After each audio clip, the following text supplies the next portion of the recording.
The following may contain language which will be offensive to some people and inappropriate for children. Still here? Then pour your favorite beverage and let's get this fucking show started.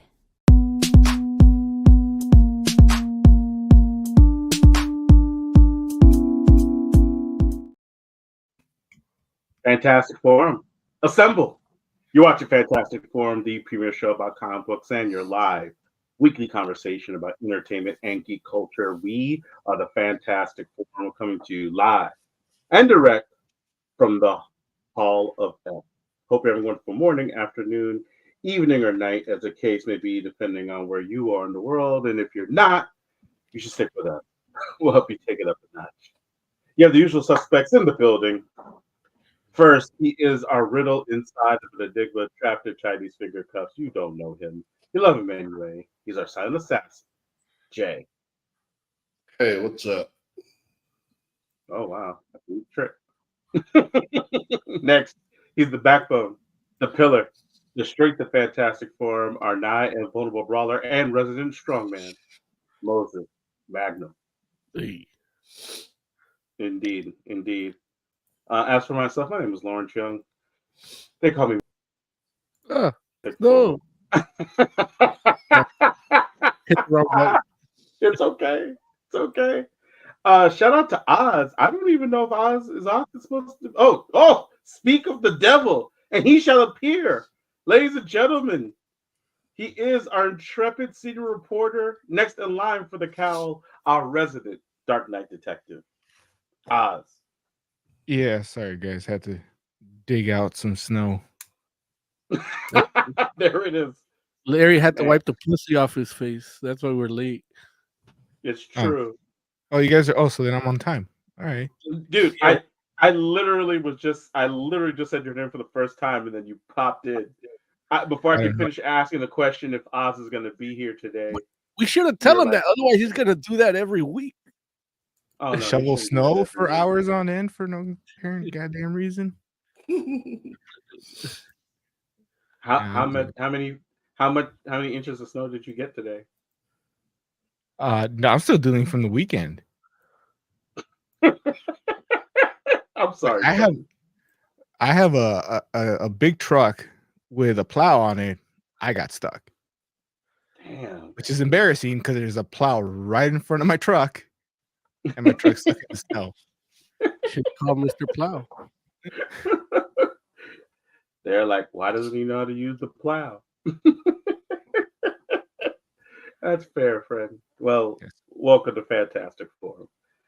We got a great show for you today because we are going to be talking to you all about the latest DC animated film, Justice League Crisis on Infinite Earths, Part 1. We're also going to be talking to you all about the new Ultimate Spider-Man, #1. And we're going to be talking to you all about Action Comics number 1061. So we got all that going on for you, as well as whatever else it is that you all want to talk about. And we'll tell you how it is you can get down with Fantastic Forum to let us know what that is in just a moment. But before we do, we want to make sure that we thank Mr. Scott Rubin, because without him, this show would not exist. So thank you, Scott Rubin. Hope all is well with you, good sir. And with that said, intern, please take it away. All right. The intern. Take it away. Intern, get at it. Want to get in on the action? Call Fantastic Forum on Skype and join the fun. Too shy to call in? That's okay.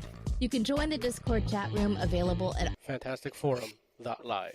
Join the party. You know you want to. Thank you, intern. Appreciate you greatly. Thank you. Yeah. One of these days we have to promote the intern. But yeah. We just get what? We'll just get an AI intern. That's it. Oh, jeez. I don't know. I wonder what an AI would think of Fantastic Forum. May have to mess with that. See? Have to chat GPT listen. Dumb it down. There it is. So anyway. It's asinine. said AI this is asinine. This show is asinine. It's like, what's the output? No.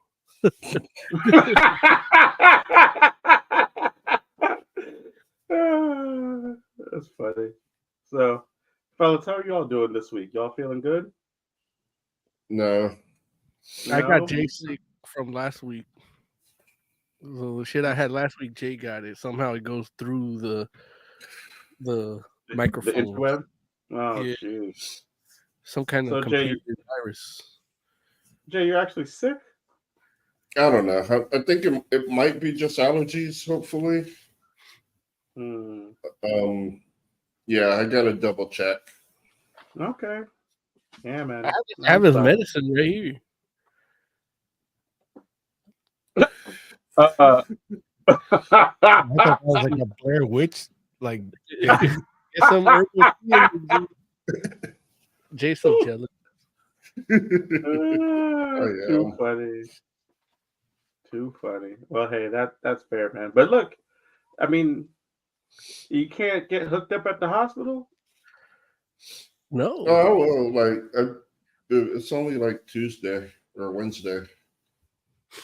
I've only had Tuesdays too. It only just started like 2 days ago. Got it.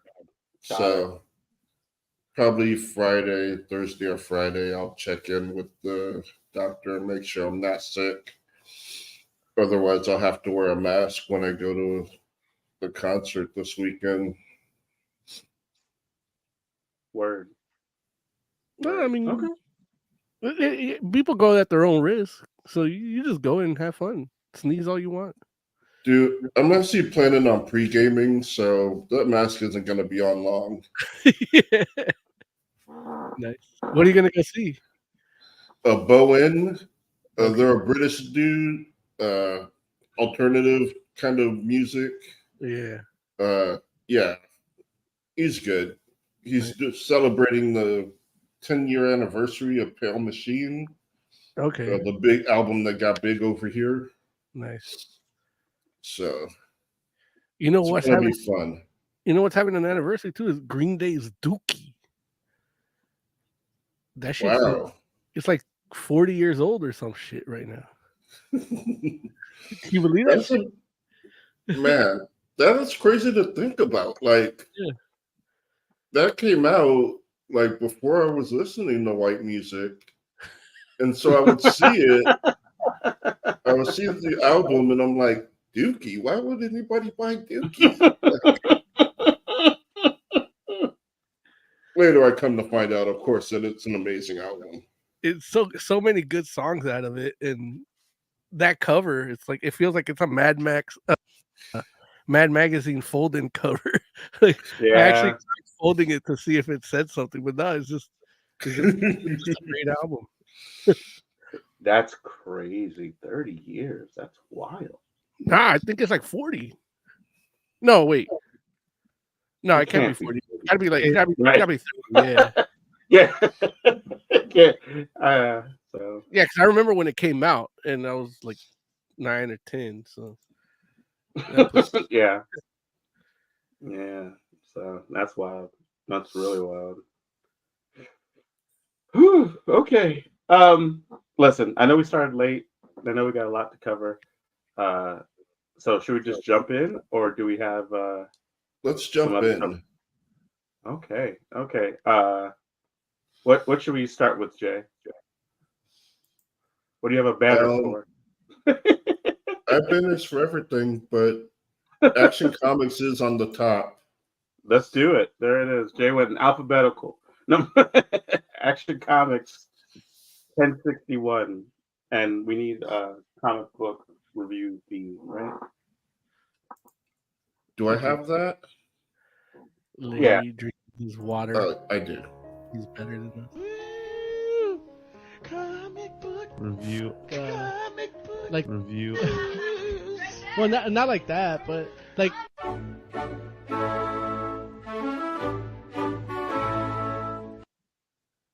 No, man. Like, it's so funny because drinking a certain amount of water every day like I like water, but Yeah. it's been challenging. And so, like, I guess just because of the fact that you uh or I'm I guess like an obligation to drink a certain amount of water, or not an obligation, but yeah, Yeah. it's interesting. It's been tough despite how much I enjoy drinking water. So Has your pee gotten so clear that you could drink it as well? listen, it's so clear that someone else would drink it by mistake. Like it's pretty wild. It's pretty wild. But anyway, all right. Action Comics 1061. Uh this is if I'm not mistaken, Mo, you said this is the first uh or Jason Aaron's first run on Action Comics right now, right? The first Yeah. issue of his Yeah, new that's run. his first issue in his new writing career at DC. And yeah, and I went through, I got a bunch of the books that came out the first week of January. And I'm Hmm. like, you know what? Let me get a head start of the year on January 13th. I decided we should read this. Yeah. It's a Bizarro story, and it's a bizarre Bizarro story because it deals with Bizarro going to the planet where magic comes from in the DC, and he pretty much takes over it. And he has his motivations. They don't know what it is yet, and it alludes to different Bizarros from different multiverses. I don't know how DC is with the multiverse. Like, we're going to talk about Crisis on Infinite Earths later, which is kind of what splinters into these things. So we got the dark multiverse, the metalverse.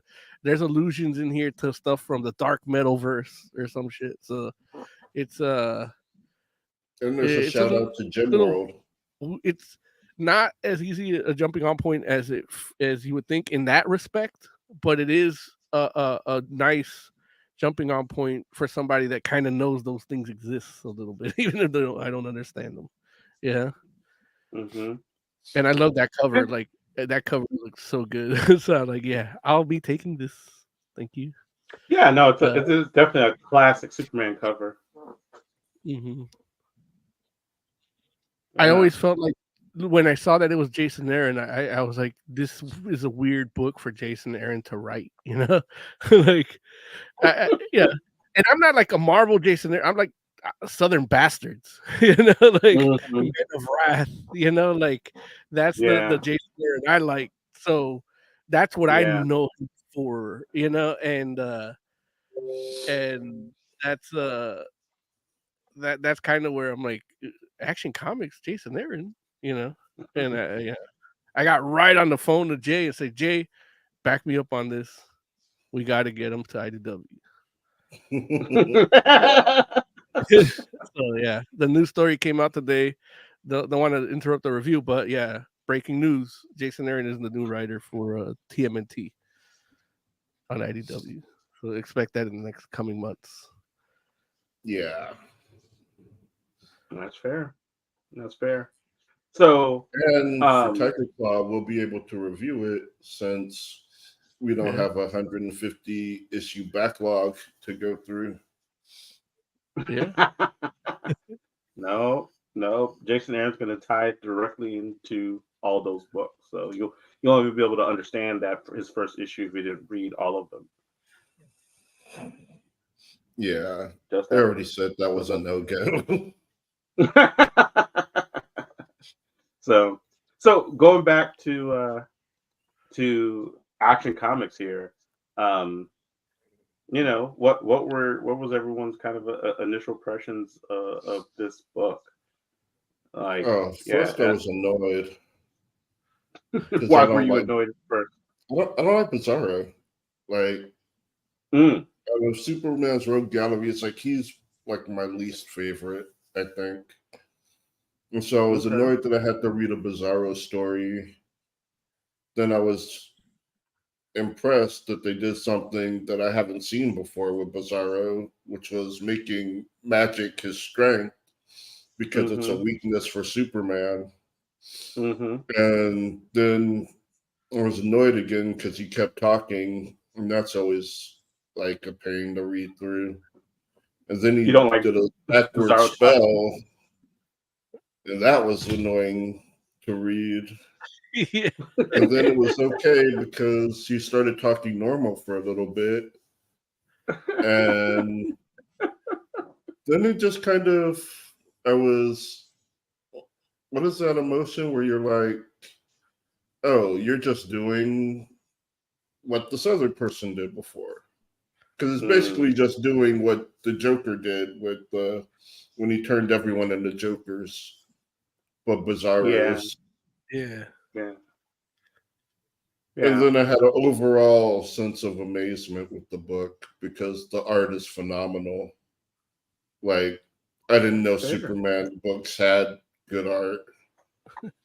That you are so crazy for saying that, Jay. What are you talking about? Like when's the last time Superman book had like exceptional art? Like, I mean, it's had passable art. Yeah. But it feels like it's been a while. I would defend DC with that because some of these stories in these books for DC aren't that great. But in the last, especially like if we were to recap the DC reviews for last year that we did on the show, like just on the reviews alone, like almost every DC book I read last year had great art, even if I didn't like the story, you know, and not just the Black Label stuff, but you know, I think that's the only part where DC isn't dropping a ball, if they're dropping the ball at all. I'm not gonna. That's a whole other conversation that we're not discussing here, but I do believe like they're doing good with the art, you know, in almost every book.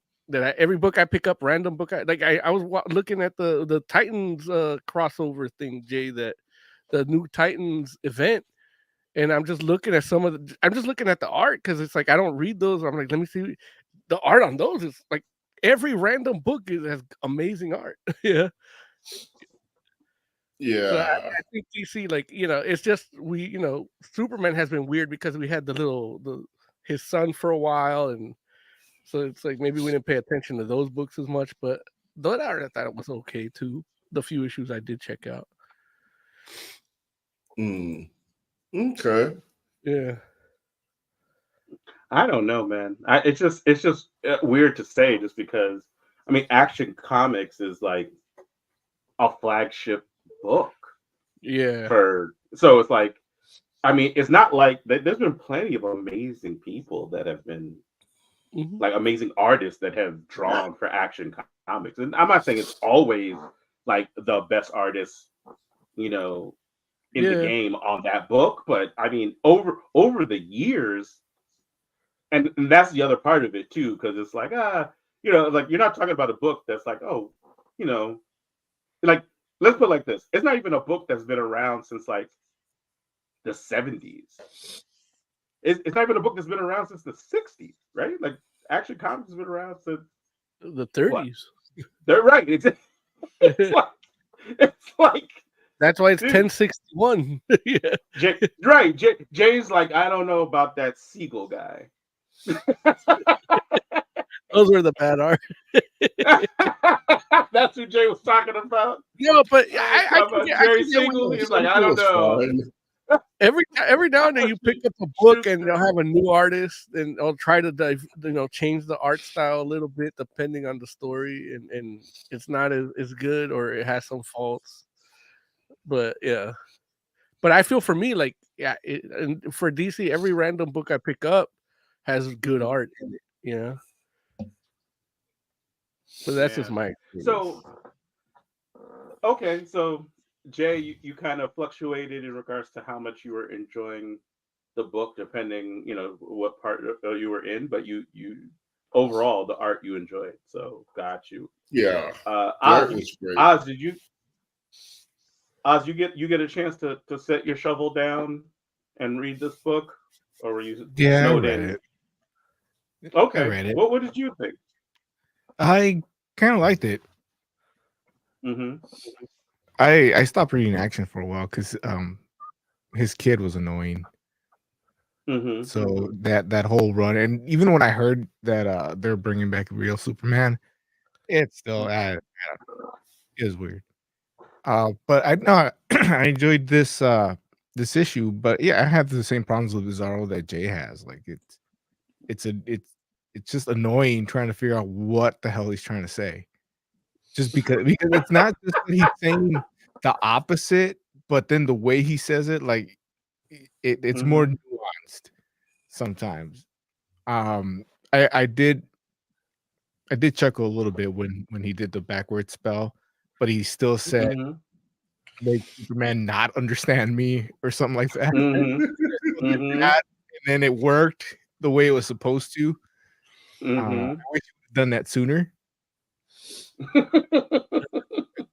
But you know, it was a clever use of Bizarro, and then even how that spell that he does there affects what happens later when Superman realizes, well, I thought this, but really this because it's Bizarro. Mm-hmm. Yeah, but yeah, making another Bizarro world, like, just I don't know, it feels a little weak. Like I don't. It maybe there's a greater plan involved, or maybe he's Bizarro, so like he's just like there's no plan, but it just doesn't make sense. Like he sacrifices himself as far as we know, and it doesn't make sense. But it's also a Bizarro book, so I mean. So are you not a fan of Bizarro stories either? Sometimes it just I guess it depends on who. Like I like this story, but there's a lot of aspects of Bizarro that I don't like, and they're all in here. Well, it is Bizarro. And you know, it helps that half the book is them punching each other, or Bizarro punching something. And that's that Jason there, and he knows that's what this book, like, it could. Yeah, I know you didn't come to me to what I think about the book. Go ahead, Mo. Like, Bizarro could easily be like, I love Bizarro, and I love Bizarro stories because, like, Superman's one of his biggest powers is like compassion, yeah, and he has that for Bizarro. So it's like, in the sense, it's a weakness when he fights him because he's almost pulling his punches because he doesn't want to destroy him, but he's almost an equal, just a fractured part of him, and he deals with it, like he tries to deal with it on a conversational level, which is like hard when Bizarro speaks the way he is. So I could have an issue where Superman and Bizarro fight and they're just talking to each other, you know, and that's the fight. The fight's a conversational, like, I just got to trick Bizarro or get Bizarro to realize that he should be doing this, you know, in his weird backwards way. Or it could be like, okay, we gotta fuck each other up till like I can't anymore because I gotta tire him out and then get him out of here, you know. And every Superman Bizarre stories is a mixture of that. And I feel like this one with the magic thing added a whole other element to it. And you get the little bit, you get him trying to reason with Bizarro, trying to talk to Bizarro, trying to have the conversation with Bizarro, and it's not happening. And then you get the brawling, and it's like, and the way the brawling is done, it's like, I feel like Jason Aaron did take to this like a director. It's like they need to fight like this, you know, because the brawling looks good. Yeah, I could have a silent issue where they're just fighting. It's like having a Thor Frost Giant backup story where they just fight. Yeah, like that's the kind of shit I like to see with Bizarro and Superman, as well as that. Like, that's why I like the Bizarro stories. They could be multifaceted, you know, and this one has all those facets to it. Yeah. Yeah. He does do a couple of interesting things with the character, and it's always to me it's always interesting when even like Superman is surprised. Like when he after the first attack, Like even Superman's like, what the hell just happened? Like this isn't the Bizarro I know. Right. So it makes him feel like more of a threat. It's a character we've seen fight Superman and lose Superman a lot of times, but now he feels a little bit more threatening than normal. And then I don't think I've ever seen this moment with Bizarro, and I think it was really, really impactful when they're actually having that conversation. And you know, Superman is always trying to make Bizarro be a good person. He's just doesn't know, like he's the way his mind works, the opposite. You got to kind of like trick him, but he really wants to be a good person. And as far as I can remember, this is the first time where like Bizarro straight up tells him, Superman is good. You're a good. I'm translating from Bizarro speak. You're Superman is good. I'm Superman's opposite. And just goes like from then on, it like just even goes crazier. And to me, like if you can do moments that hit me like that with a character that I'm not really into, then this guy knows what he's doing. Yeah, I mean, shoot, yeah. Jason Aaron has a few years under his belt, so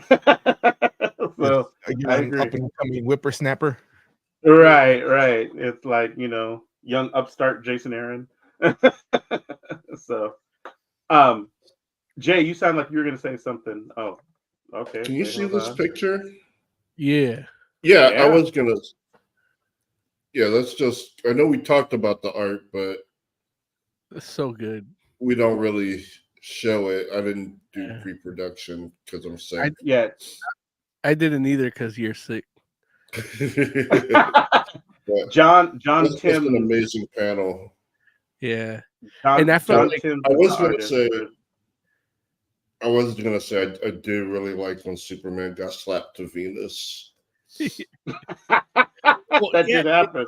That whole fight, like he gets thrown to like Pluto. Like they throw each other across the solar system, and it's like. But it's the fact that it was a slap. Yeah. Like but it like that's the thing. It's like this brute strength that like if they block each other's hits, like could level a city. Like the sonic boom or whatever. Like that the gravity of that. Jason Aaron and the artist was it Larry? Oh, it was a Timms. It was John Timms. John Timms, and it's it's so it's just the art really complemented the writing. Like I almost felt like it was Jason Aaron that drew it too. And what he wrote, like what he saw in his head, I feel is what I read on the page and saw on the page. Right. Also, too, I should mention Rex Locust did the colors. Oh yeah. And John Timms some props. Yeah. Right. And John Timms did the cover as well. The cover that you were talking about that got you to pick up the book. So it's like one of these rare instances in comics where you'll pick up the book because of the cover, and the interior is exactly what the cover looks like. Taken Tubbo says, I love the full page spreads with great detail, especially when the pages before it build it up. And yeah, that happens a lot. That does happen. Yeah, it's very almost cinematic. Yeah. I will say, like, it's interesting because I feel like my opinions kind of fall somewhere in between the forum on this one, just because I mean, you don't like Bizarro either. Well, no. Here's the thing: I don't dislike Bizarro. I think Bizarro as a concept is great. I feel like Bizarro in practice isn't always good. I feel like Bizarro is one of those characters that, depending on how creative you are, like it kind of it can be a little bit of a litmus test, right? Like good people, good writers do good things with Bizarro. They do great things with Bizarro, and mediocre writers just have Bizarro there. You know what I'm saying? Someone that can go toe to toe with Superman. And sometimes that's what he's just used like sometimes where they're like, oh, I just need somebody that is not gonna get beat up this week, you know? Yeah.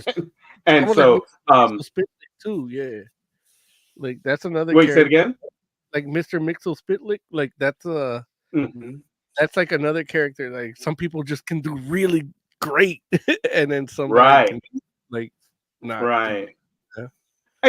And you can say that about I mean just about any character, but I feel like especially so with people like Bizarro. Like I feel like Bizarro, like I mean, there's some characters that are just so good, but I think with specific rogues to like a hero like Superman can beat anything. Like he's one of those. Like you know, every book he's gonna win, but you got to make the win interesting, and that's where like Mixel Spitlick comes in. Even fucking Toyman, you know, like if you can make Toyman really interesting, like you know, it's same. And another one for me is the Hulk. Like Hulk, the best. Hulk is best. Like like nobody beats the Hulk for me. So it's like you got to show me how the win make the win interesting. You know, right? But it's almost like pro wrestling. But I think the thing is with because that's the case with Bizarro, it's like okay, like yeah, like what are you gonna do that hasn't been done with Bizarro already? And like you know, I have no problem with Bizarro stories. I have no problem reading Bizarro speak or any of that kind of stuff. So you know, I'm open to like having a good story for the character, and I felt like Jason Aaron was delivering that, and just like how you all said with the magic thing, I was like, oh wow, that makes like not only is that something I've never seen before, but that's actually really interesting and actually makes a certain amount of sense. Where it's like, yeah, like Bizarro should have like some sort of affinity for magic since it's like literally the opposite for Superman, right? And so it's like, yeah, like this fool like doesn't even just have an affinity; he's like excelling because Superman, you know, can't do that. And so I'm like, wow, like that's really interesting. I know that the downside of the story though for me was exactly like when we got to the end and it turned out like, oh, okay, so we're gonna do like a everyone is Bizarro story, and I'm just like, man, and here's the thing, I'm certain that the story itself is gonna end up being something more interesting and better than just that.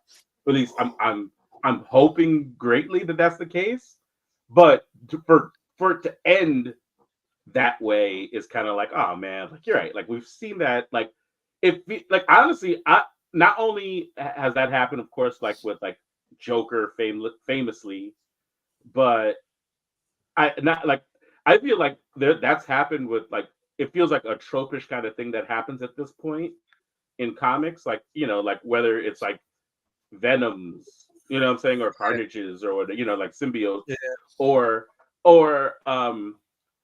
shoot, actually, I guess Spider-Man does a lot because didn't everybody got spider powers too, right? So Spider Island, but on top of that, I feel like didn't that already happen with Bizarro? Like I feel like I've seen that before with Bizarro.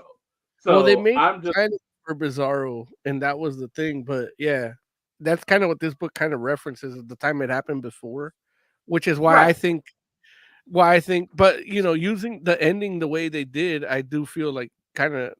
I didn't feel like you guys felt as I read it, but I see what you get where you guys are coming from. Like I can't argue against it, you know? Yeah. And so, you know, it's like it's definitely not the kind of thing where I'd be like, oh well, I'm like the magic angle and the way that Bizarro, like even like what Oz mentioned, where you know, Bizarro's like, hey, like, nah, like I'm not a good person. I was like, yeah, that it struck me too, where I was like, wow, like this dude is like the other thing where he like it just felt like different where he was like, you know, I have nothing now. Like, you know, again, he didn't say it like that, but he's like, you know, he's basically saying, I have nothing. I have no world. I have no one. Like, I'm alone. And so if I'm alone, then, you know, he just like, then everyone's going to catch it. And I'm just like, man, like, okay, Bizarro is like very ticked off here, you know? And like, normally, I like that his son is Boizarro. Say what? I like that his son is Boizarro. Okay. And that's one of the things I was like, because that boy Zaro is from like the metalverse, like like one of the death metal verse things, which is like, okay, so this isn't the real real Bizarro, like it's the one that survived the Bizarro crisis or whatever, But isn't that's not the same universe, like where the death metal stuff happened? I don't. Well, that's the thing with DC is like I don't know. Like I don't know what That's is fair. what, because with Convergence and Metalverse are different things that happen concurrently, and I don't know that. I don't know how or if they even connect, and so, but there's stuff from Convergence that we're dealing with now. Part of it's I didn't read a lot of it, so it's my fault. But they didn't make it easy either. Right. So, no, I hear you. So when they say Bizarro, I'm like, okay, this is a Bizarro. Yeah. Mm-hmm. Yeah. He's literally a Bizarro version of young Jonathan Kent. Yeah. He looks like emo Jonathan Kent. Yeah. But from what Boston universe? wants to be on the show. I don't know. I wasn't reading that. Yeah, because it's like they call it like New Earth, New this 52, whatever new, he's from a specific continuity. Yeah. Yeah. I don't know. I mean, I could look it up, but I honestly have no idea. Yeah. So, yeah, I mean, I think it sounds like we're all kind of hovering around the same place with just slightly different degrees of how much we enjoyed it or didn't enjoy it. Like we're almost like like the quadrants, like how we are on the screen. You know what I'm saying? Yeah. Like, so it's like I kind of feel like over on the side that Mo and I are on, it's like that far access is like how much you enjoyed it, and then maybe on the other side is like I don't know what the other access is, like how much you like Bizarro, like or how much you like or dislike Bizarro. So I don't know. So Taking Tugboat says Bizarro. Yeah, was Bizarro a clone, different dimension, or depends? Yeah, and DC has done a good job of muddling that. Right. Because yes, Taking Tugboat is the answer to your question. Yes. No. Because depending, like if you're watching like Supergirl, the Bizarro, the way they handle Bizarro shit is different. If you watch the cartoon, it's different. Like there's different. So yeah, it's usually the real Bizarro. The stories that I like growing up as a kid was he was a clone of Superman that they were managed to get some DNA off of, and he can take on Superman, and he decides to be Superman for another world. Like he was made by Star Labs, right? Yeah. But I mean, I feel like the clone is the closest thing we have to like a definitive origin for Bizarro, but it's not. But this Bizarro, it's not that definitive. Depending on what universe it is, this Bizarro is from, because it comes after the different convergences, and this Superman technically had a kid that he doesn't reference at all in these action comics. So I think that universe got erased or something, right? Like in the last. Now, which kid are you talking about? Jonathan Kent? No, the bisexual. Well, I guess if his name was Jonathan Kent, the bisexual one. Yeah, I mean, he still only has the one son in the. They aged him up.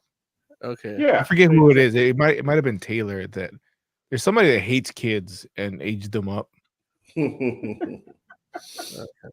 Which I actually I thought was a stupid idea because the Super Sons was actually doing decent. Mm-hmm. And I like that World's Finest, but it's the kids. Yeah. And Damien is still little kid. Tiny. But yeah, now you got Damien. grown ass adult Jonathan. Right. Yeah. Like it's so funny because I don't know. Like, has Damien even hit puberty? Yeah, he just controls it. He just controls it. he just he was meditating and convinced his balls to drop. I need the testosterone. I'm not strong enough. Why you are to throw some venom in it. Damn, Damian Wayne with venom. That'd be kind of wild. Anyway, so okay, well, coming soon to Max. Anything else they want to say about Action Comics 1061 before we rate it? All right. The last thing I do want to say is that we at IDW do welcome Jason Aaron with open arms. We like what he did here, and we brought him to the table. Jay and I were at the board meeting, and it's like, hey, we threw that book at him. I'm like, hey, read this. Look what he did with Bizarro. Put him on TMNT. Yeah, we lost D.I. Joe, we lost Transformers, and I don't want to say nothing. Jay's like, shit. Before you guys came on, because you guys missed the meeting, he's like, should we? I'm like, well, yeah, it's like, but I'll say, like, Garth Ennis, Star Trek from IDW coming soon. Hopefully, there it is. Okay. That's almost an FF exclusive. Well, we're also shareholders there, so they got to do what we say. Right. Yeah. Right. Okay. Together we own 4% of the company, so we'll get as long as Jay and I get along, we're getting whatever you want. Who you want? You want Alex Ross doing Usagi Yojimbo? They'll never let that happen. Alex Ross on Usagi Yojimbo. I was gonna say we'll leak it to Cosmic Book News so they can run with it. We don't need them. We own comic book companies. So we should rate. Yeah, Jay, what would you rate Action Comics 1061? I would give it a 3. For as much as I didn't like, it was well put together and interesting and beautiful to look at. There it is. How about you, Oz? What would you rate Action Comics 1061? I'll go with the 4. I mean, I enjoyed it all the way up until the end. So yeah, 4 is fine. And like you said, there's probably a bigger plan going on that I'm just not gonna get to because I stopped reading Action. There it is.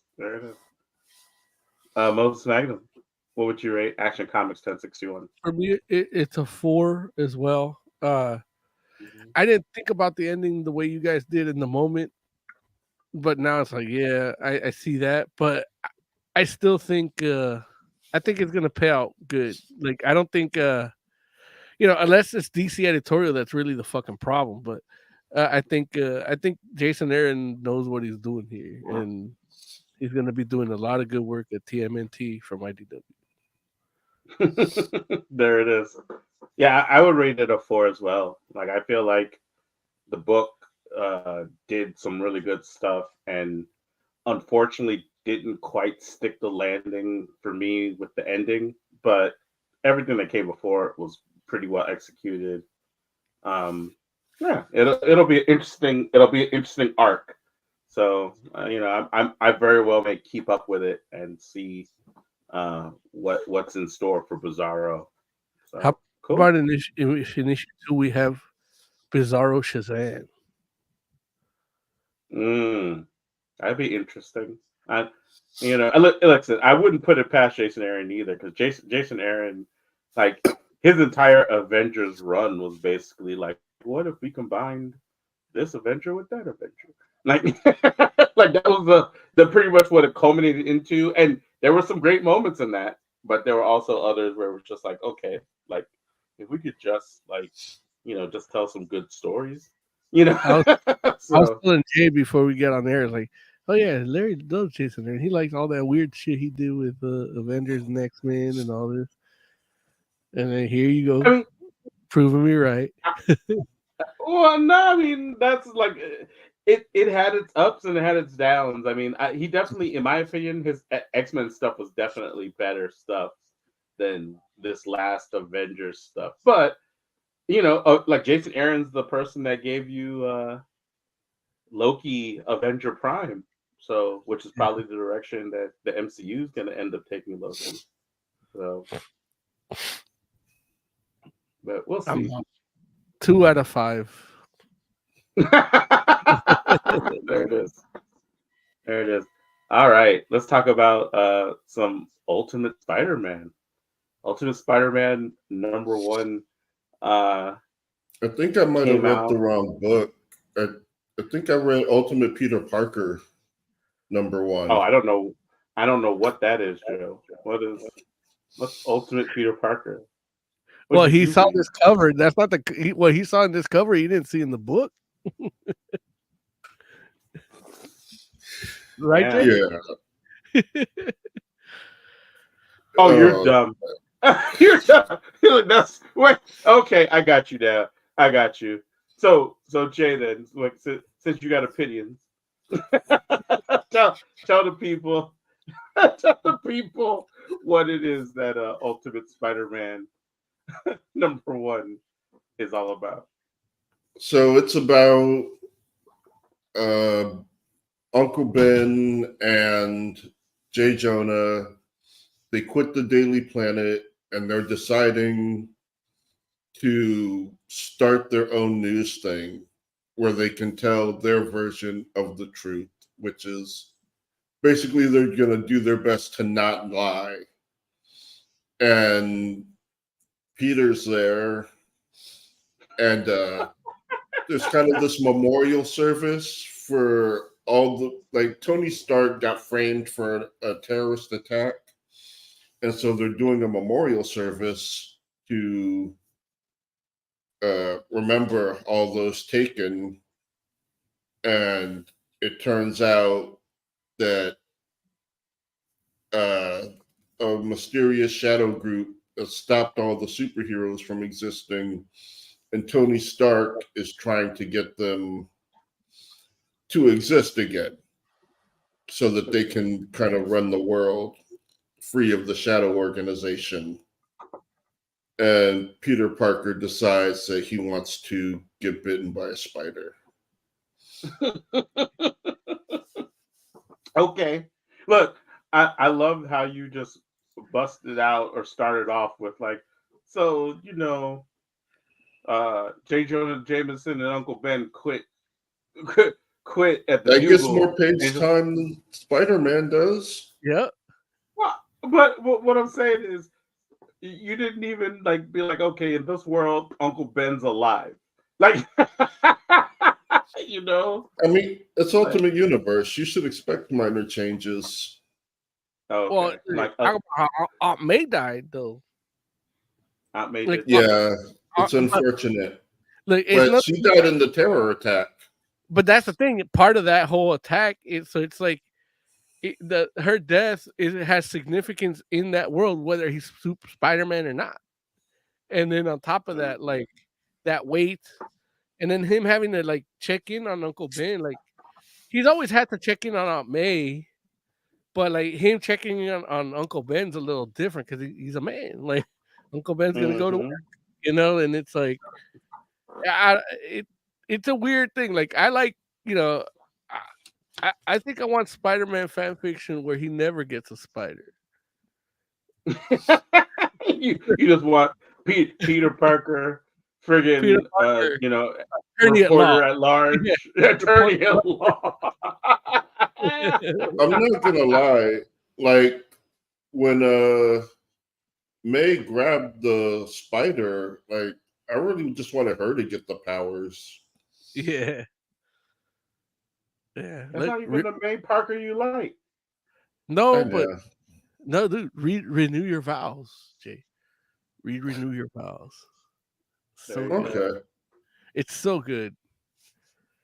I have review copies of it if you want, but you know, you need a reader. Then I will buy it legally. Thank you. I'm not gonna buy it. Oz, I know you're a bit removed from some of the stuff, like this new Ultimate Universe stuff. What was your take on I don't know reading what this you're talking book? about. I'm the biggest Spider-Man fan there is. Oh, he froze. Oh, wait, Yeah, you're the maybe. biggest what now? I'm the biggest Spider-Man fan there is. Oh, okay. The You real just go look right. Spider-Man, the superior one. Damn, go look right into Mo's eyes and say it, huh? It's okay. Oh, I mean, he likes the regular Spider-Man. I like the superior one. So there's that. Got it. You know, we just talked about this Action Comics book where there's a lot of punching and a lot of fighting, and it's amazing to watch. And then you gave me this novel to read that has Spider-Man on the cover, but nowhere in the book. Like it's just not there.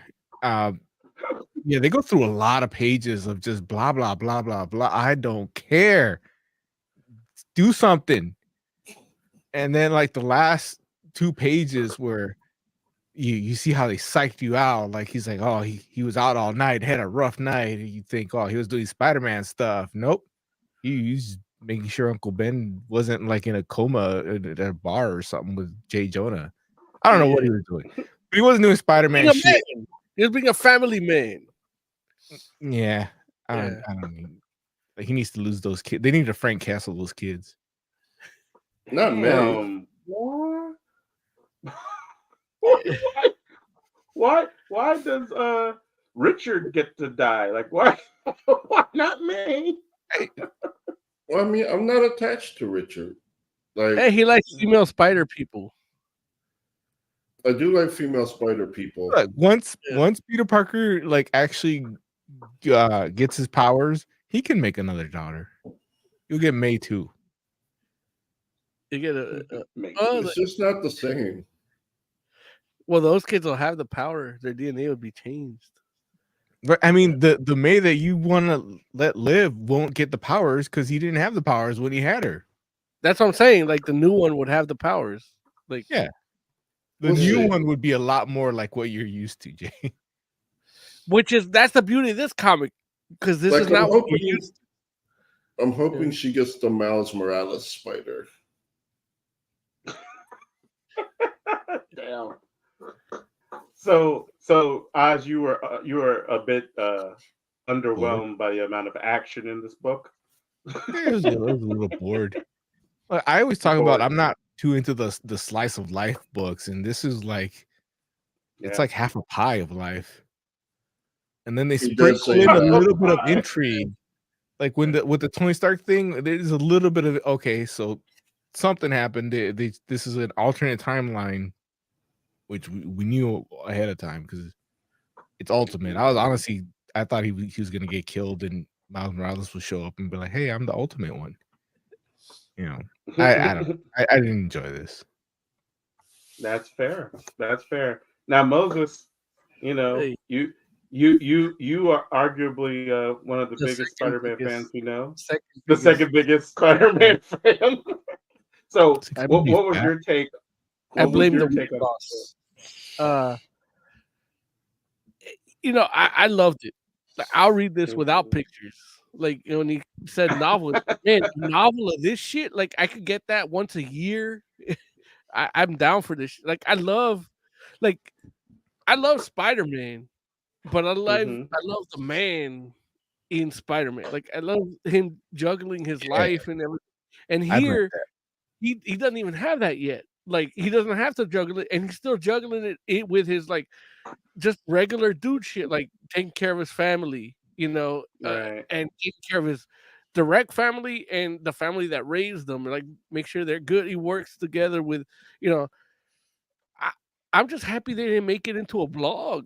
Like the you know, it's like, yeah, let's keep some tradition. Like it's fiction. We can still pretend newspapers sell. You know, like, but even like the conversation, like hearing Ben and Jonah talk about like the news business, not Mm-hmm. the news service as like what you're doing as, Mm-hmm. but as a business, and then Mm-hmm. and they're like, hey, I don't know, Peter, might not want none of this, like like Mm-hmm. something different now because of what you're like, just those people in particular talking about that aspect of news, which is just Jason Aaron talking about, what a reflection of the world we live in now. But Jonathan uh, Hickman. Yeah.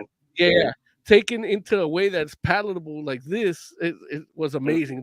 That page for me was amazing. I loved it, Mm-hmm. and so it's Mm-hmm. like I never felt I needed a book with Peter Parker without powers Mm-hmm. until this one. And then when it happened, it's like, man, this was a whole new origin story, and this origin is like different. And the way Mm-hmm. they describe the power sets of these heroes, because they're not around anymore, where it's like you Mm-hmm. talk about Homo Superior with X-Men and things like that. And I've always described them similar. Like it's like, your Spider-Man and your Hulks aren't different than your X-Men. They're just, and I use the Inhumans and I use the Celestials doing the experiments with the Terrigen Mist and Mm-hmm. shit during the day. And a lot of people don't get it. Like they don't get it. And then they gave a word for it here called post-human. Yeah. So it's like Mm-hmm. it's post-human gene, and it's like like this is it. Like it's grinding it down to what I want to see, like it's making it easy and palatable for the first motherfucker Mm-hmm. who if this is your first motherfucking comic, you're gonna get like the idea of superpowers, and it's done like even with the Tony Stark Jr. shit, it's just done in it. I just thank Jonathan Hickman for taking into account that I am one of the biggest Spider-Man fans around. Like you could ask Mm-hmm. my mother, my first word was Spider-Man. Yeah. Uh, he dumbed it down for me. It ain't none of that House of X shit. That's too. I'm not trying to read I try to read Monday Morning Murders, whatever Black Yeah. Monday, whatever the fuck that shit called. That's like he knew I like Spider-Man. He's like, I'm not gonna make this too smart, but I'll make it smart enough for him. Right. Right. Yeah. I mean, it's really interesting because I personally like. I definitely recognize like about halfway through the book that I'm like, wow, like it does not feel like Spider-Man is going to show up. Like I recognize that. I did not care. Yeah. Like I honestly, but the fact like, that the way he handles Mary Jane with Peter is like, are you leaving me? You're like, no. It's like, it's so good. It's like, well, it's like, it's almost like Spider-Man. We had the Spider-Man that we get from Dan Slott is the beauty because he's an adult living the Peter Pan fantasy. Like he gets to be Spider-Man without like growing up. But but there is the power and responsibility thing with Spider-Man that comes with it. But it is fun because of that. But like this is Spider-Man as like his midlife crisis. Yeah. Yeah. And me as a 40-year-old dude, it's like, man, this is the shit. Like, Yeah. it's like I feel like I'm a little ass kid reading Spider-Man when I read this shit, and that it's fucking. I know, Larry. Like, we talked about it. Well, you didn't let me talk about it when we hung out outside of the show, but I'm like, hey, did you read it? And all I did was smile. And you're like, fuck, I'm gonna go read it right now. He's like, don't tell me nothing. Don't tell me nothing. I'm gonna go read it. I didn't want to know nothing about it. But here's the thing though. I was reading it and I was like, okay, wow, like it doesn't feel like Spider-Man is gonna show up. It didn't bother me, but I was just like, that's gonna be a problem for some people. And I got to the end of the book and I was like, I personally loved it. But I was like, dude, like there's gonna be like I know that there's gonna be some people that are gonna look at that cover and then go into this book and be like, they lied to me. they lied to me, you know, and so I don't know, like it's like here's the thing. I guess that, and I feel like the way I guess it would be different. I think if it was like a Jonathan Hickman like project, because I feel like when you I mean, and when I say that I mean like maybe like a creator owned thing or even like a lesser known character. Like for instance, like he did the Gods book. I feel like Gods is a book that's like, which is right there on, you know, it's in the Marvel universe, but the only people that are going to go read that book are people that are really fans of Jonathan Hickman. And so they'll go and they'll know like, okay, I know how Jonathan Hickman operates. But when you talk about Ultimate Spider-Man #1, it's like every Spider-Man fan is probably going to pick that up. And some of those people are, you know, some of those people are Jonathan Hickman fans. Some of those people kind of know who Jonathan Hickman is, but they don't necessarily follow him. And some people are like, I've never even heard of Jonathan Hickman. And so when they pick up that book, they're going to be like, what is happening? And I was like, I kind of felt bad for those folks a little bit. But you know, maybe they had a similar experience that you and I did, Mo, where they're like, this is actually kind of great. But I don't know. Like, and yeah, I don't know. I should say I was kind of just giving the book the business. Like, I actually did enjoy the book.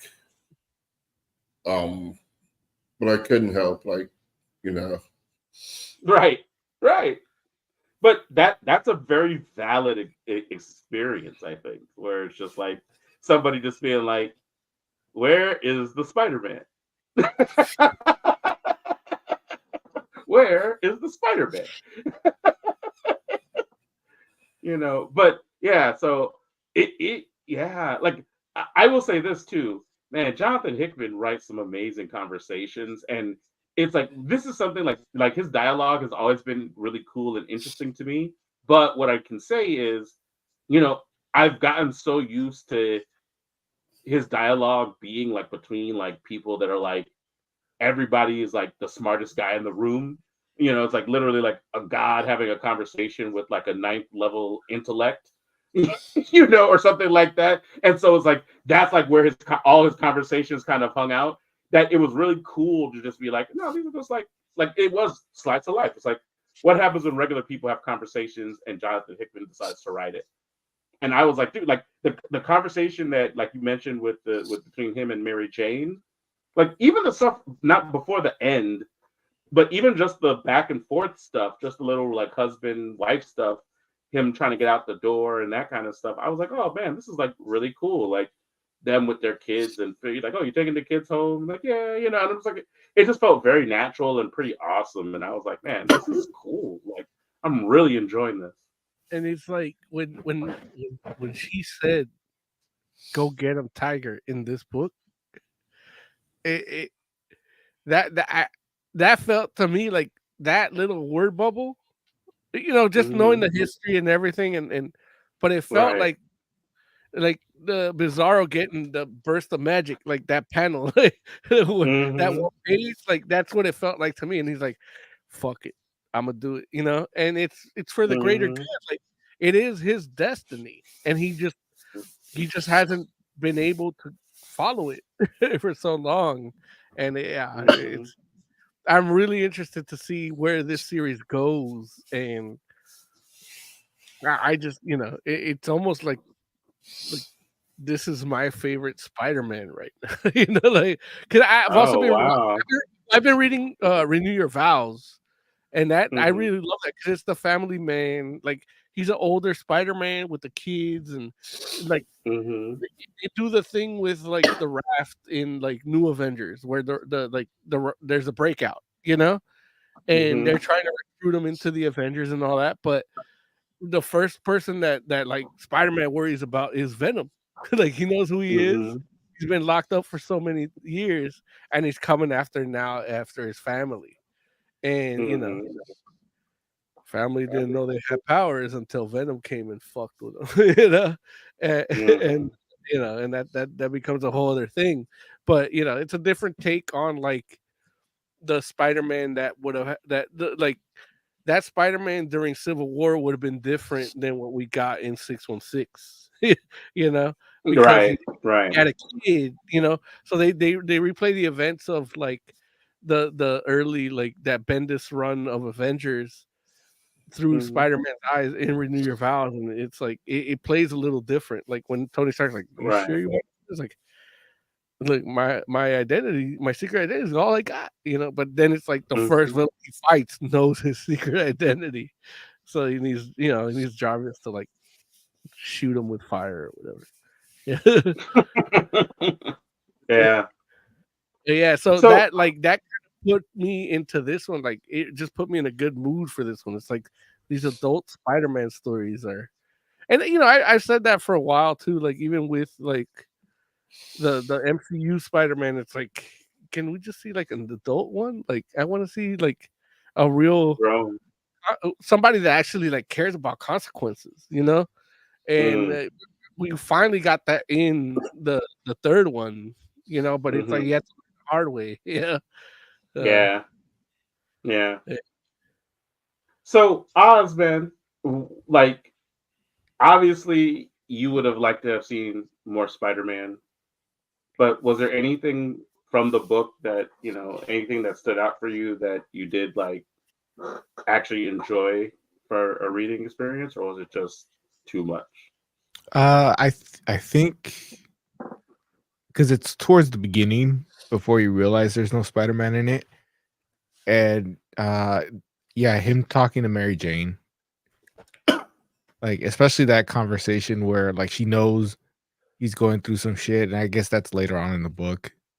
Uh, like she knows something's up, and like the main thing is, hey, are you planning to leave me? No. All right, then do whatever the fuck you need to do. Let's get it done. Let's go. eh. That Are you fucking someone else? No. All right, fuck it. Do yeah, whatever. it basically. Yeah. Mhm. So yeah, I mean those moments I did like. Um, Mhm. yeah, man, I just, like the J. Jonah and Uncle Ben stuff. Like, yeah, there's already been a lot of dialogue up to that point, and now like I don't even get Peter Parker now. It's like Mhm. I'm good. Yeah. I will say that another thing I did like about this book was seeing like other characters pop in the different roles. Like, seeing Father Murdoch was pretty cool, and seeing Yeah. like, and like the friggin' uh Wilson Fisk as the money behind the bugle, and Yeah. like this will still like, even though I don't know if he's actually like, like the kingpin, even though he looks like he's definitely the kingpin, because I'm pretty sure that was what Bullseye with him, probably. Yeah. Yeah. Yeah. I So. was wondering why Matt was blind. Well, what it is, Mm, everything happened the same way it was supposed to happen. They just didn't get the powers. So like the spider didn't get Peter, and then he missed Daredevil missed the toxic. He got the toxic thing, the powers, So like Mm, he went blind, but not get the hyper senses, yeah. Because you I telling don't me know. there's a pre to this, right? Like some shit that was happening in Marvel where like this dude was like, I'm gonna create the ultimate universe again. And it's Yeah, like, they had Ultimate Invasion, but mhm. Ultimate Invasion technically didn't. Uh, it did have like some of like the changes. Like it did show Peter Parker with the spider thing in him. Yeah, like kind of stop preventing that from happening. Yeah. So you do see some of that stuff. Yeah. So, but that doesn't explain why all like each hero didn't get it, right? Like it just shows the few No, that it doesn't do it for everyone. Yeah, it just has like one or two it's that they like show. you were telling me like it's like, hey, I'm gonna create the Ultimate Universe, and he tells Miles Morales because it's his universe, and then he didn't tell the Wolverine one because he's like, we don't want you here or something. Is that what happened? Like, you're my No Marvel. one remembers poor Jimmy. Jimmy Yeah, Hudson. he's still out there, but nobody like thought to bring him into the new Ultimate Universe. Yeah. No one's trying to get the blonde Wolverine jumping on. So, but yeah, man. So okay, well, and I will say, even though it hasn't been mentioned, I thought the art was fantastic in this joint too. Like I really did. Uh, I really did enjoy it. I can't. The the artist though, I don't know how to say their last name. I feel bad. Um, like I guess it could. I don't know. No, I shouldn't try to spell it or whatever. It's like something like Machado. Yeah. I don't know how to say it. But the art I really thought was fantastic. Like everybody looked great. It's Marco And Cicchetto. Chichetto is how you say it. Yeah. Okay, Chichetto. According to Jay, I'll take his recommendation there. But it was it was good. Like very expressive. I liked the line work of it too. It was like good stuff. Nice and solid. Like detailed but not overly detailed. It was cool. So anything else you guys want to say about Ultimate Spider-Man #1 before we do a rating? All right. Oscore, what would you rate Ultimate Spider-Man #1? I'm probably gonna go with 3. My biggest complaint is there's a lot of words in this book, but some people like that. So yeah, Mm-hmm. I'm fine with a 3. Okay. All right. Jay, what would you rate it? I would give it a 4. I enjoyed it. Like I'm mad I don't have all the covers, but I did enjoy it. Okay, that's fair. Moses Magnum, what would you rate Ultimate Spider-Man #1? 5 out of 5. That shit's 5 out of 5. yeah. It felt like reading Spider-Man for the first time ever. Like I read it for as a little boy at 5, and then I read this at 40, and it's like they got something for me when I was 5. They got something for me when I was 40. Like it was a very yeah. I was trying to say you're a biggest fan. I'm about to cry thinking about it. His Peter Parker's midlife crisis is my fucking comic book right now. I fucking love it. Yeah. Peace. Fuck you and your snow. Yeah, I liked it a lot too. I think I'd have to give it a 5, man. Like, because if you had told me I would enjoy a Ultimate Spider-Man book this much and would have no like Spider-Man in it, I would have told you like, nah. Even if you had told me Jonathan Hickman wrote it, I would have been like, I don't know. Like, I think there should be at least a little bit of Spider-Man.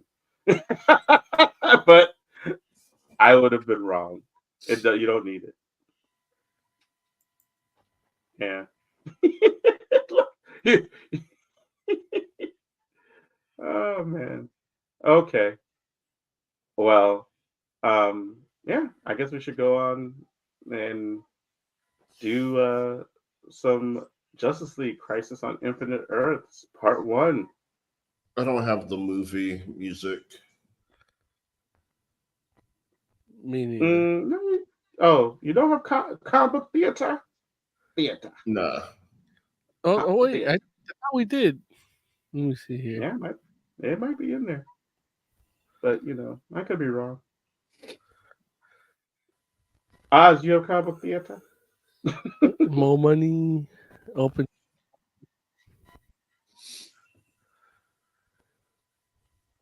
No, we just got Scary Movie. Oh, got it. So we gotta get theater in there somehow. That's all right. Don't worry about it, Oz. We can go without it. We lost Badass Jay. Where'd that go? No. Jay took that out. Like Jay deleted that. Jay, you're not right. You're not right for that. In fact, you know what? Now that you did that, we're gonna put that in the intro. That's your little. That's your little. Look at that. How the hell you want to sell an album if you can't look badass with like camera coming at you? There it is. So Justice League Crisis on Infinite Earths Part 1. Oz, you want to talk about this bad boy? Tell the people what it is. Yeah, this is the DC's latest animated Flash movie. So if you're a fan of the Flash, then yeah, this is it. It's on the, I don't even know what they call it anymore, but the latest DC animated universe, the Tomorrowverse. Okay, this is the beginning of the end of the Tomorrowverse. Didn't we just end one of these animated universes? Like in a couple years ago. Yeah, so not. And then this one started in 2023. I think maybe 2022, but it's been relatively short, like a 2-year thing. And that's why they turned films the Pariah. That's why. Who's the Pariah? John Constantine. Oh, gotcha. Yeah, they do a lot of the wrong people are the wrong people. I mean, a lot of the wrong people are the wrong people. I just don't like Supergirl being Harbinger. You know what I mean? Yeah, we do. And then Kahori, she's hanging out with Kahori, so that was interesting.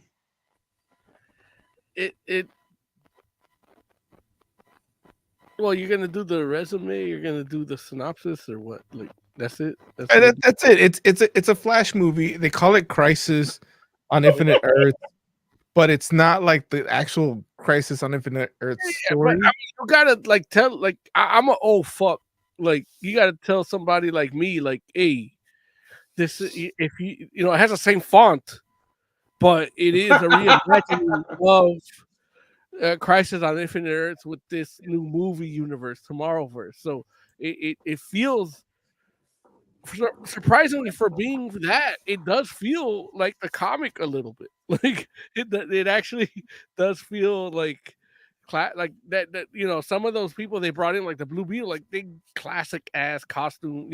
Was it the Windstar or whatever, like the Native American hero? Like Marvel's all with What If. Oh, we have they did that in '85 with Crisis on Infinite Earths. We had a native hero there that they never used, just like MCU's never going to use this chick. But yeah, so it does feel a lot like the comic, even though it's so separated because of the way they do this new animated universe.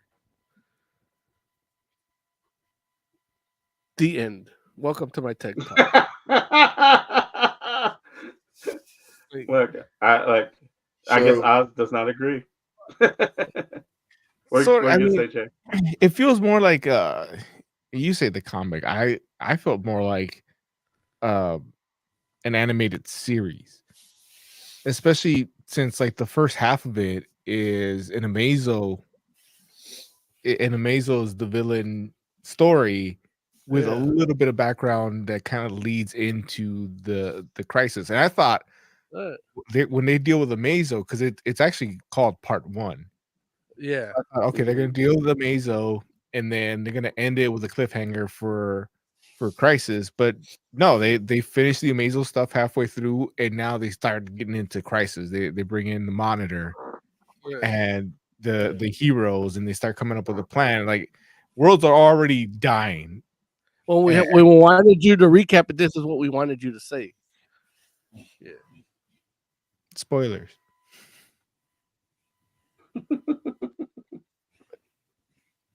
Yeah. Yeah, no. Yeah, go ahead. Sorry, I got my train of thought got derailed. Damn it, Moses. I'm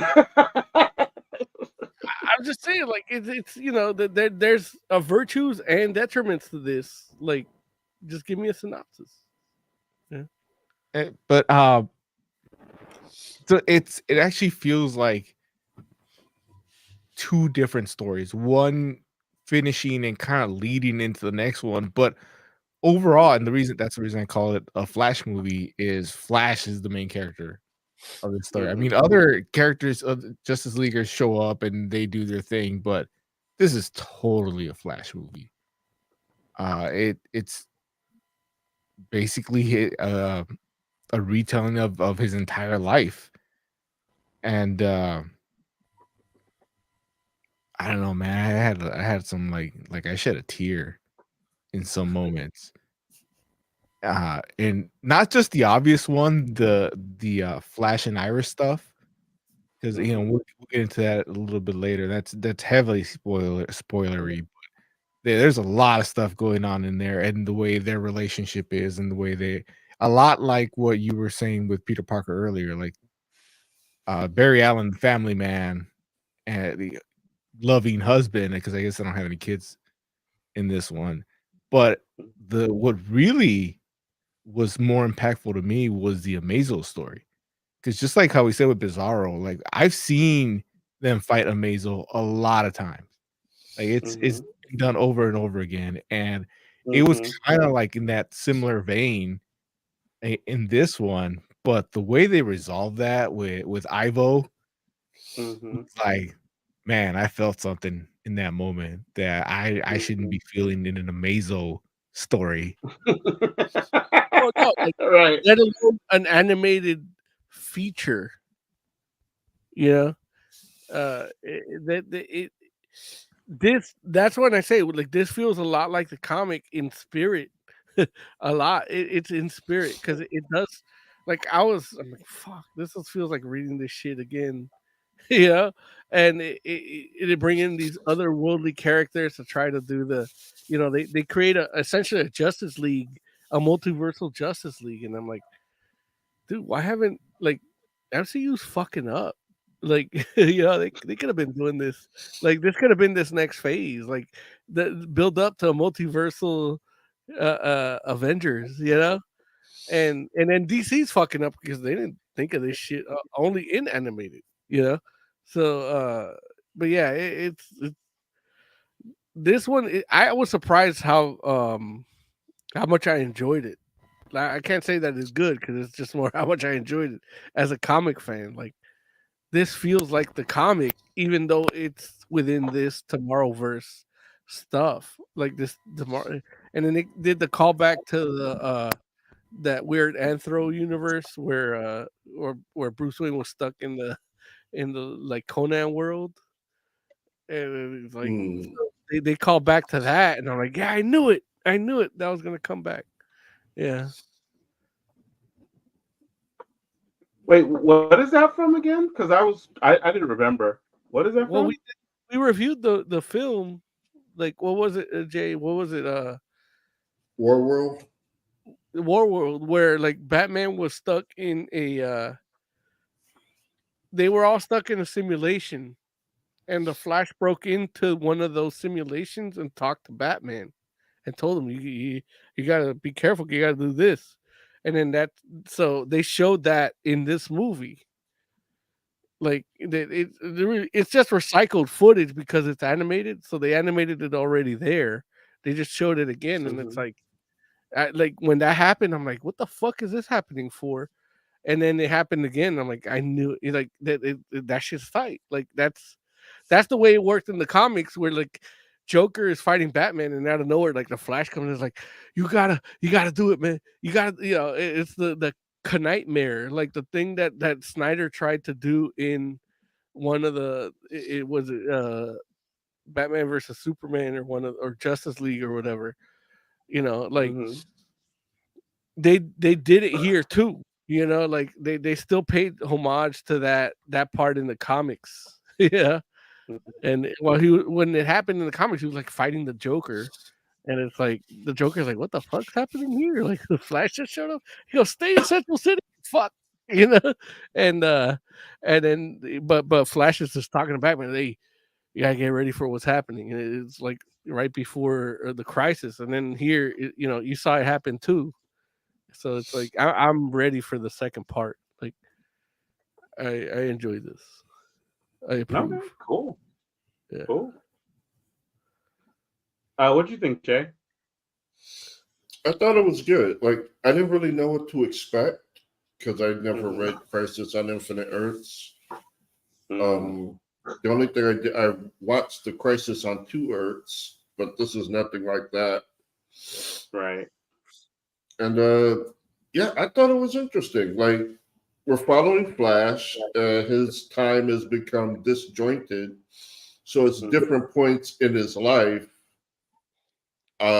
He kind of knows everything, but because he's jumping around, his mind isn't all there. So there are threats where he can't say exactly what the threat is. He just knows there's going to be a threat, and he's doing his best to help people when he can. He even tries to help the Syndicate when their world starts getting destroyed, and he's unable to help them. But it's interesting seeing him run around. It's interesting seeing some of these different scenarios. Like you have a Earth where Batman didn't adopt Dick. Like he just gave him to an orphanage. And then like later he comes back, like when they're gathering all the heroes, and it's like, hey, it's good to see you. And it's like, do I know you? Like talking to Robin, like Dick Grayson Robin, like, do I know you? Who are you? Right. And that also I love. One of the things they've done here is like with Batman, like they gave him this like perfect recall where he's like, who are you? Like, I'm Dick Grayson. He's like, oh yeah, Dick Grayson, your family was killed by the so and so like so many years ago. It's like, yeah, like why do you know that? Like why do you remember that? Like that was pretty funny to me. Cool, funny. But oh, go ahead. No, it's just one of the things I haven't seen is like the old Superman, like Superman Prime and all that shit. Like they did age up their design. It just didn't look very different from the main one that they're using, So they did limit the variants, like compared to like the comic book, But it's also the variants. Well, this Crisis on Infinite Earths is based on the Tomorrowverse, so it's Crisis on Infinite Earth in the Tomorrowverse, not like it's not an adaptation of the comics. And I think that's where, I guess that's where I had the problem, where it's like, I want an adaptation of the comic, and I haven't got like the Flash, the CW verse did it, they came close, it was enjoyable. But nobody's been able to do it on that scope. And I thought they used the font here. And, one thing, if you use a font, like, it's got to pay off, This one, look, in part one, part one paid off. I enjoyed it. It felt like reading, like, the first, like, 4 or 5 issues of Crisis. So, I but it is the Crisis of the Tomorrowverse, not, because if you want to get meta with it, it would be the Crisis of that and the Tomorrowverse and the DCEU, and we'd have a weird animation thing with live action mixed in. Yeah, like I pissed off Larry. That's too much for him to. He couldn't take it. He's like, man, why you gotta say it like that, man? Why you gotta be real like that? I can't do that. It was too real. Did. And I was like, I hate it. He took a breath and came back. Yeah. But they might have the gray haired, the gray temple Superman in part 2. Yeah. I mean, You got 2 more parts to look forward to. Wait, there's 3 parts Oh, wait. to this? Oh, There's 3 parts? Oh, Yeah, it's a 3-parter. Oh, I think I'm man. out. 5 out of 5. I'm in. Wait, when are the other parts supposed to come out? This year. Oh, wow. Really? Okay. Yeah, I don't know the exact dates, but they have on Wikipedia they have release dates for 2024. I don't think the Tomorrowverse merits a 3-part Crisis. But the fact that they're willing to put in that work, I'm in. Like they're doing, like judging from the part 1, I'm in, because part 1 for me is a 4 out of 5. Like I'll save you the rating, the spoilers, 4 out of 5 for me. Okay.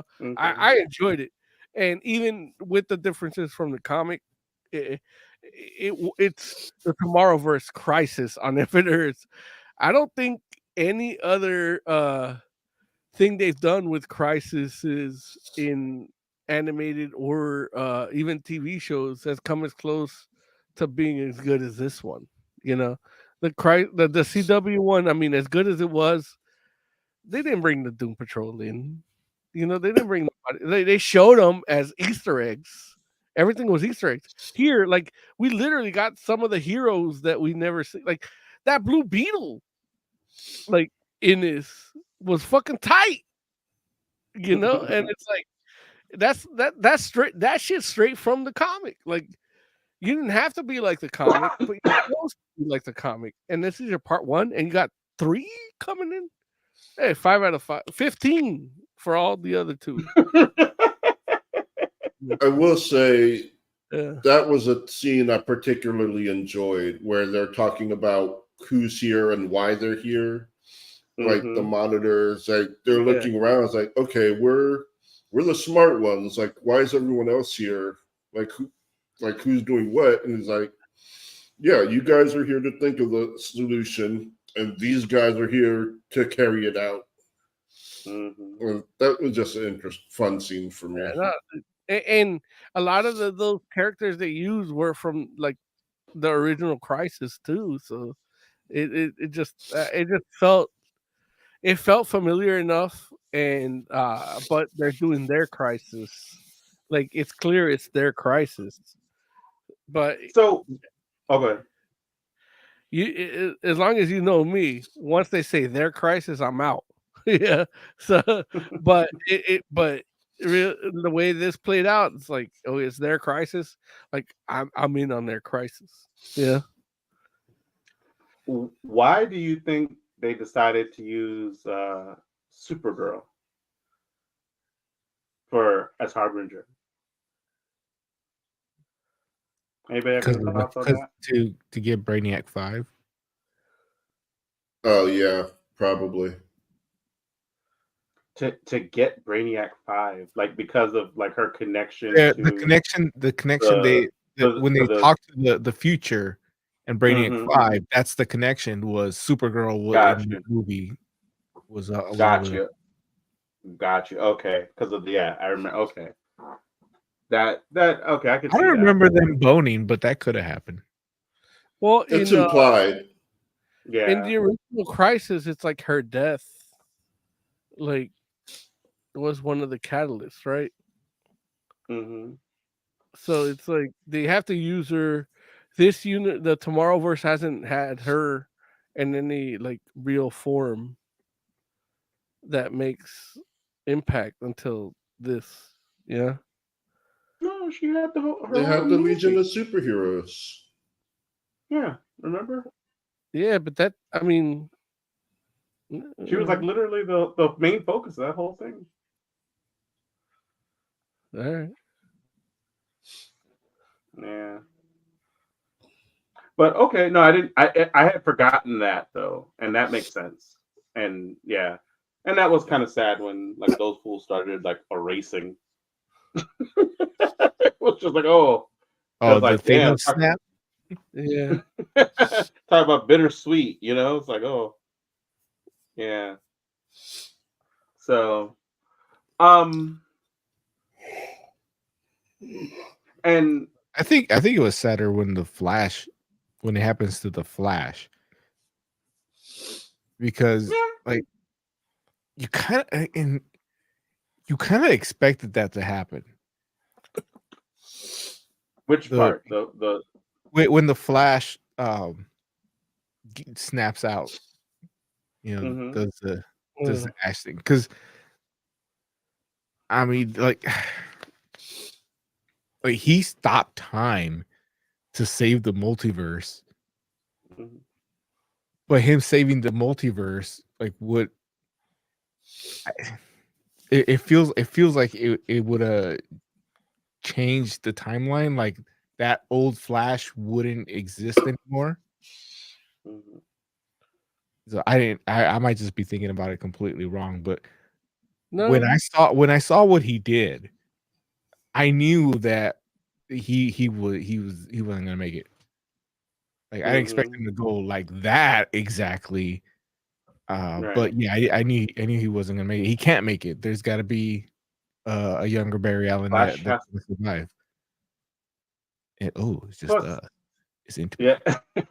Plus, a Flash has to die, right? If it's Infinite Crisis, yeah, I guess. or if it's a crisis, you know. Yeah. But yeah. I also thought like a moment that really stuck out to me where I was just like, oh wow, that's like pretty cool and interesting. Just a nice character moment was the two Supermen having the conversation about their love lives. Oh, right. And I was One like, is oh with Wonder Woman and the other one with Lois. Yeah, yeah, I was actually more interested in the conversation, and I wish it would have lasted longer. The conversation between Spectre and Monitor, yeah, because that it's was weird. Like I understand the Monitor, like what he's seeing, but it's Mhm. weird that he's talking to an angel of the Lord, and like I don't believe in you. Like he's right. right Hey, there. Like he's right there. It's just it's weird, yeah. but interesting at the same time. Like yeah. hmm One of the things that threw me off was the Wonder Woman voice. Oh, and I understand it's like, we're definitely like kind of leaning into the whole Gal Gadot kind of deal, but I was like, I don't know. I guess, or I don't know. I guess maybe it was. I don't know if it was supposed to be like Greek. It was just wild because she opened her mouth, and I'm not saying I was expecting like the Justice League Wonder Woman voice. I wasn't saying I was expecting like the Justice League Wonder Woman voice, but you weren't I was expecting not a expecting. Gadot impression. Look, I mean, right, or what will that's what I'm assuming they were going for, but it wasn't good. It was close enough that that's what I figured they were going for, Right, but it was far off enough that I didn't like go look. Did they get Gal Gadot to do this? right. No, absolutely not. I was just like I don't know who that is, but I actually they felt not. it was kind of racist. I guess I don't know. I'm just like I didn't know how to feel about it because I was conflicted. I was just like they should not have had Wonder Woman sound like that. But Why then, not? Oh, like why not? Like, but Syndicate Wonder Woman didn't sound like that. She didn't. well, she wasn't Wonder Woman. She was It's still Superwoman. Diana Prince.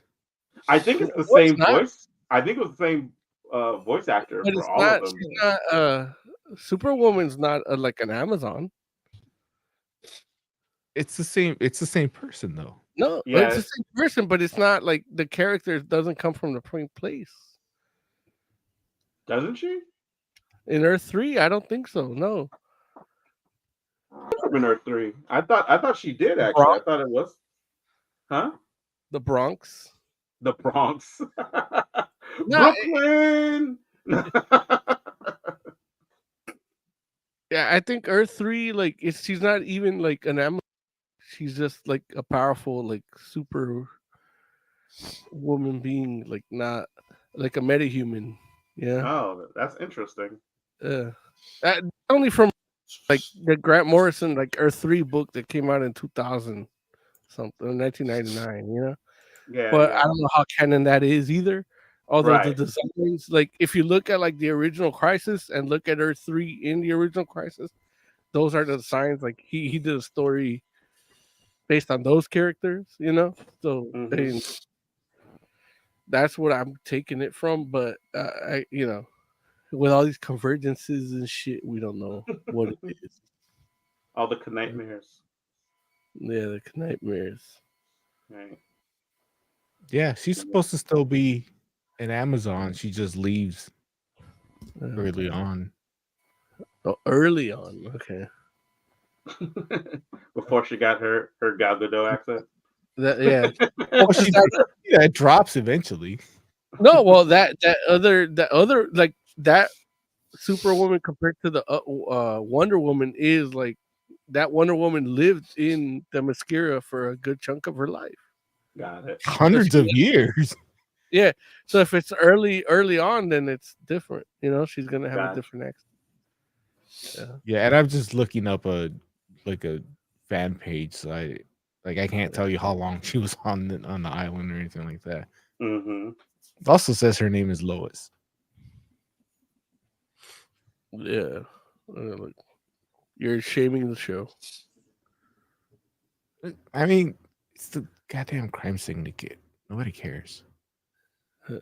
The only thing people care about the crime syndicate are Ultraman and Owlman, and that's it. Ultraman and Owlman. Yeah. I like Magic Ring.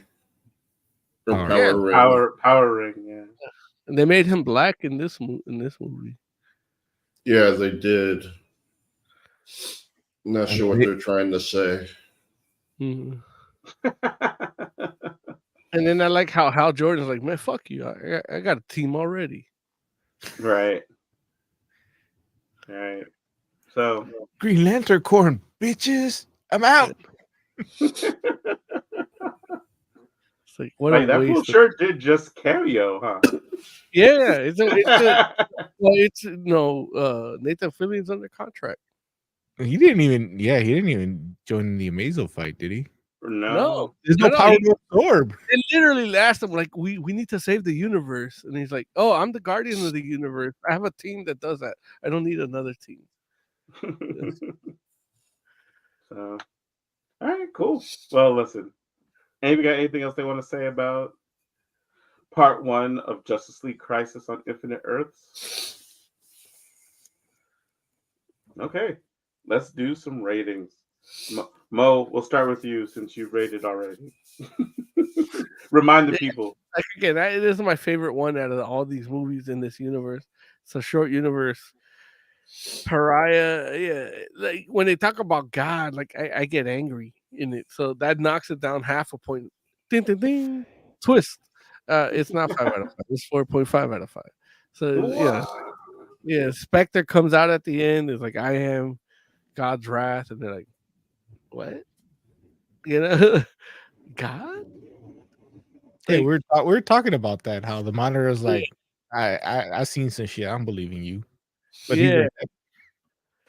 So yeah, but DC likes to keep that in there somehow. So that will forever keep them from a 5.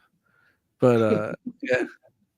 Other than that, it's all like the fact that it's 3 of them now. It's like, man, I wish I gotta watch. I'm going back to watch the other movies because it's like this is a universe I can literally know.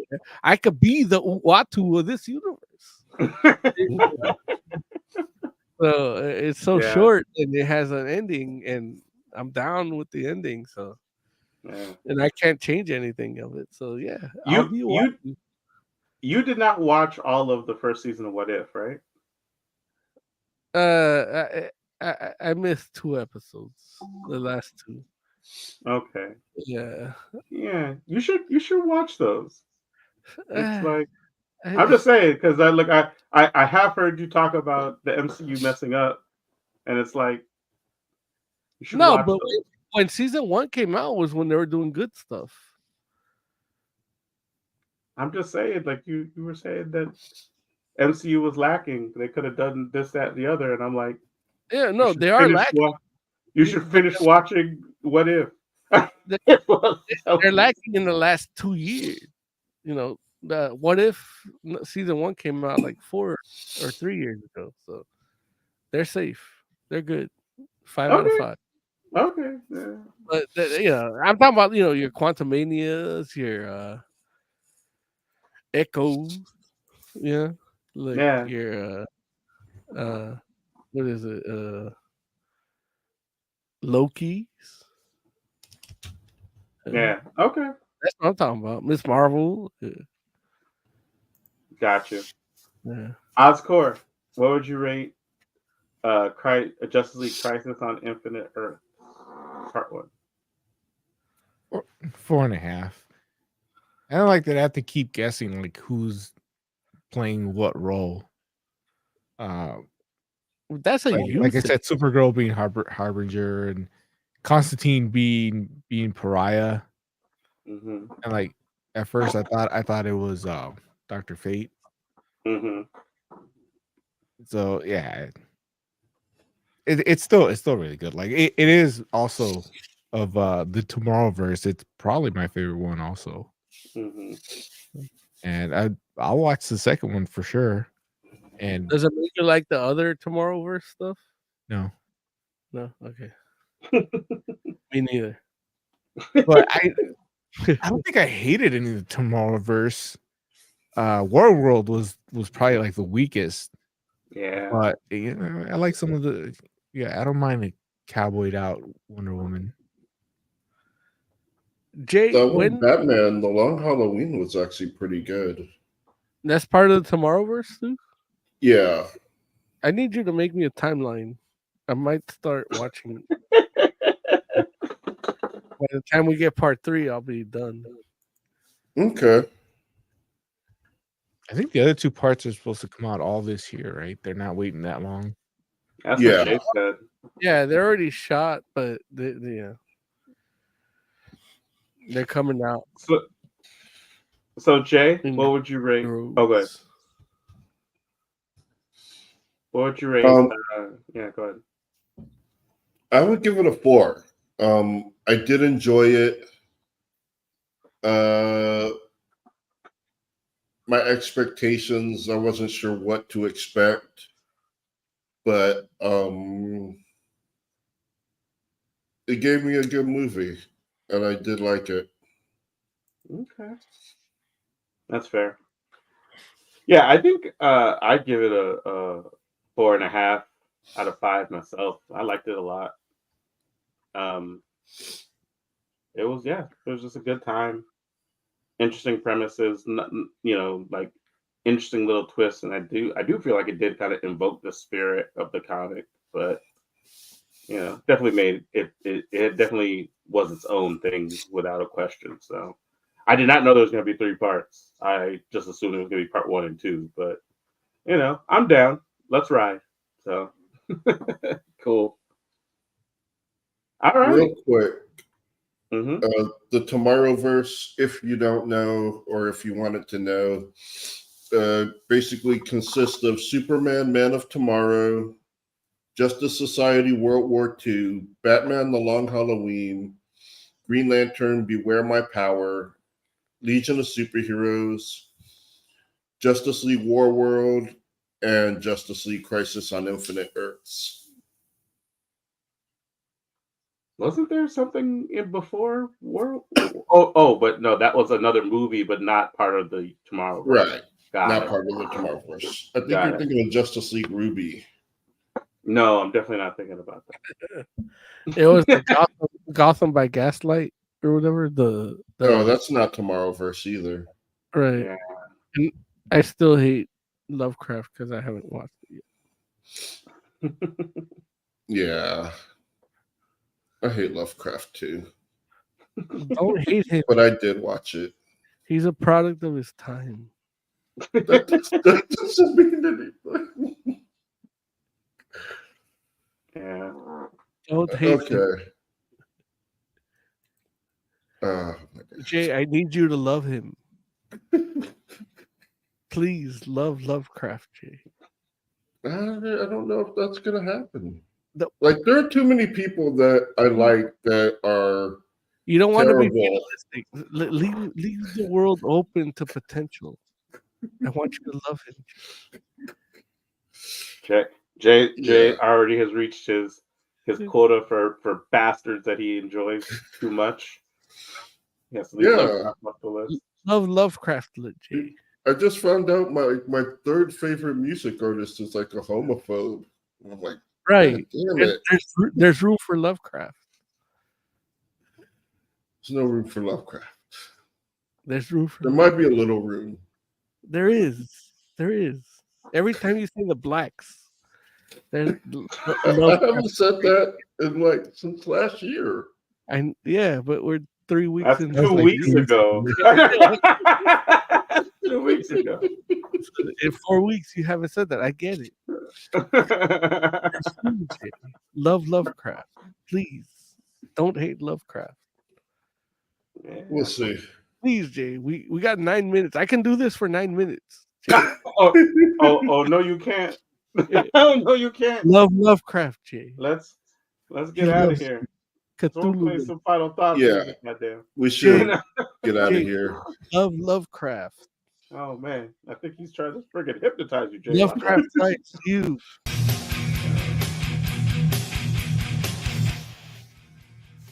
Love Lovecraft.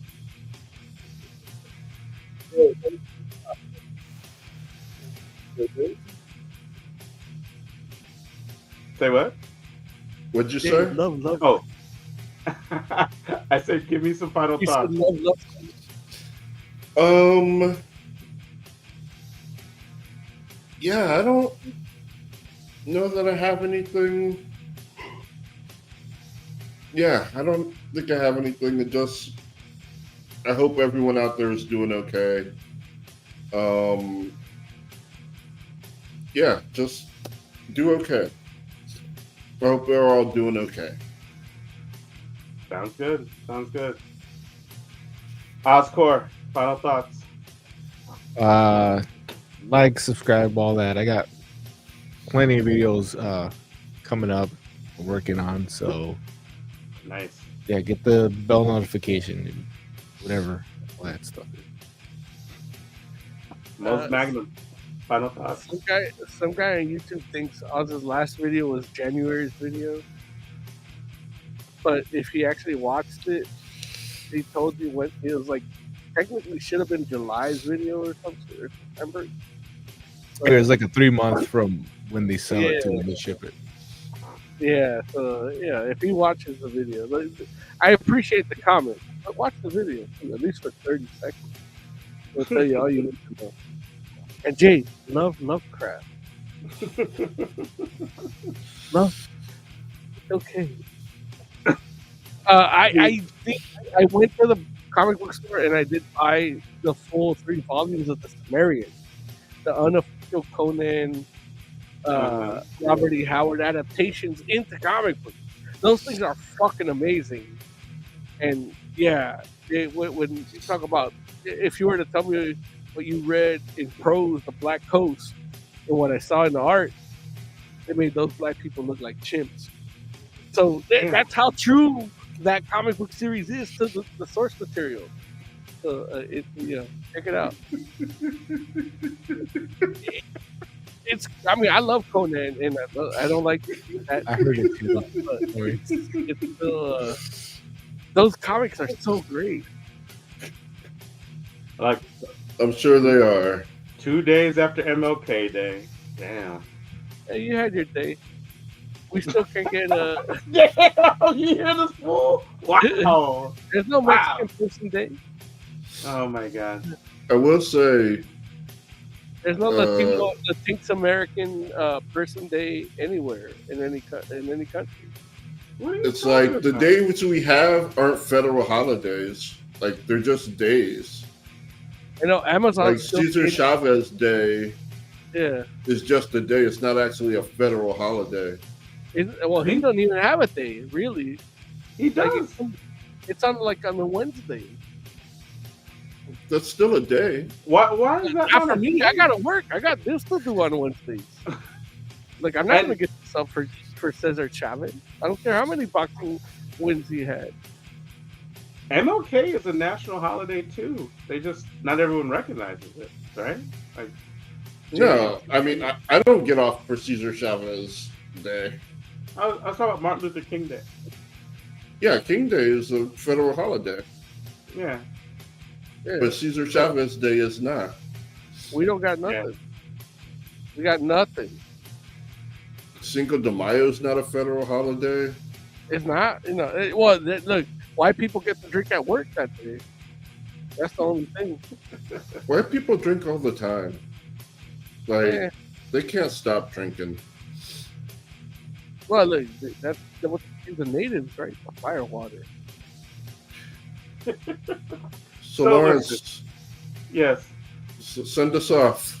I'm trying. You got to do your thing. Listen, for the entire Fantastic Forum, thank you all for hanging it out with us. We do appreciate you. We'll be back next week. We are the Fantastic Forum. Good night.